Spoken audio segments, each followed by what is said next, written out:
Well, as you can probably tell, this is the side of my house where I throw all my junk. So I tend to ignore stuff back here. I've got this wooden post right here that's rotten down at the bottom, and it's holding up something up above that's kind of important. So about time I replace this. Stick around. I'm going to show you how to replace a rotten wooden post. Hi, my name is Bob, and I love my two-car garage.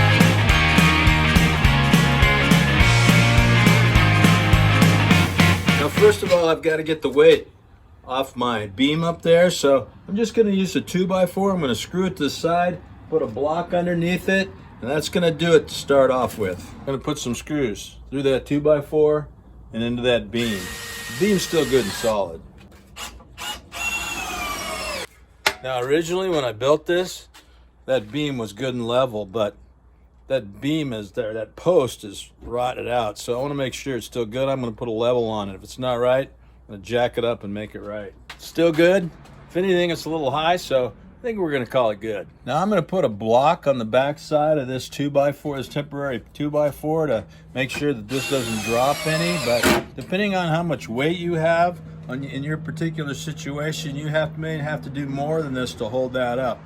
They actually make a special jack for this very purpose, but in this case I'm going to be good with just a 2x4 and some blocks. And I got my beam supported pretty well, so I'm going to start tearing this thing apart with my crowbar and my steel hammer.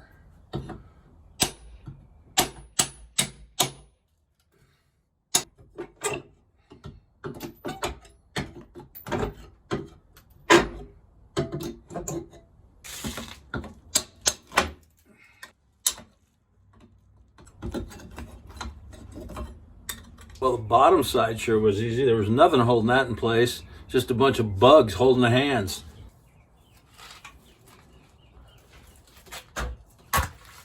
That is termite heaven right there.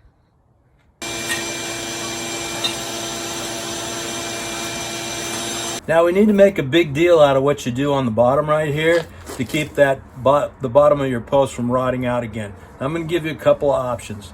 Option number one is just to use treated lumber. Treated lumber won't rot, but some people don't like the look of it. So a couple other things that you can do: if you cut a piece of 2x4 out of treated lumber and put it on the bottom of your post like that, that's what's called a mud sill, and that will work, and that will keep your post from rotting out.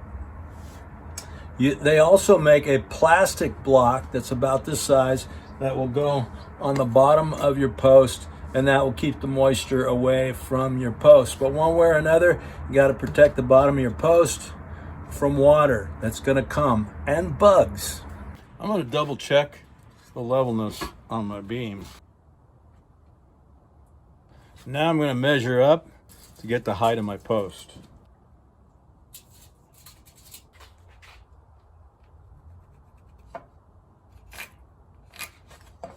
Now I'm going to cut my post with my skill saw.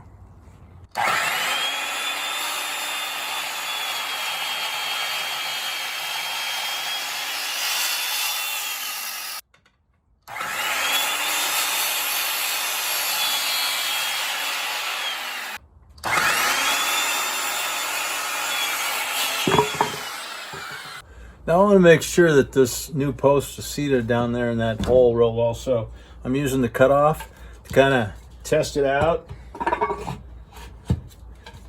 Make sure I'm fully seated down in that existing space right there, and it's looking good. I got some old nails up there that are still in the way. I'm going to take my Sawzall and cut those off.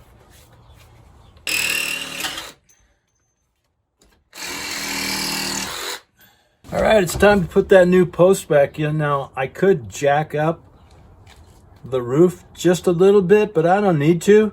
I'm going to put it in the bottom hole first, or in the bottom place first. Then I'm just going to slide that post over on top and let the weight of the roof kind of push it into place.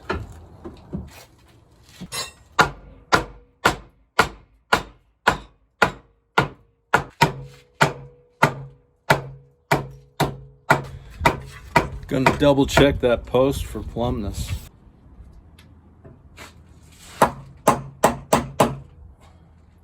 I'm going to start off by throwing a few short screws in those little tiny holes.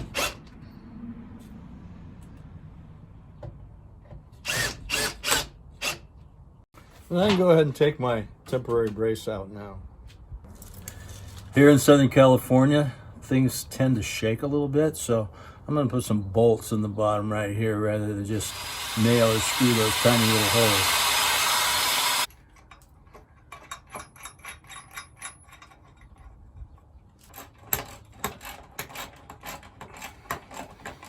Well, that's how you do it.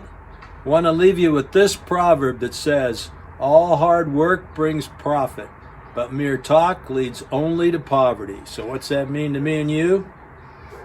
Let's get to work. Don't forget to like and subscribe.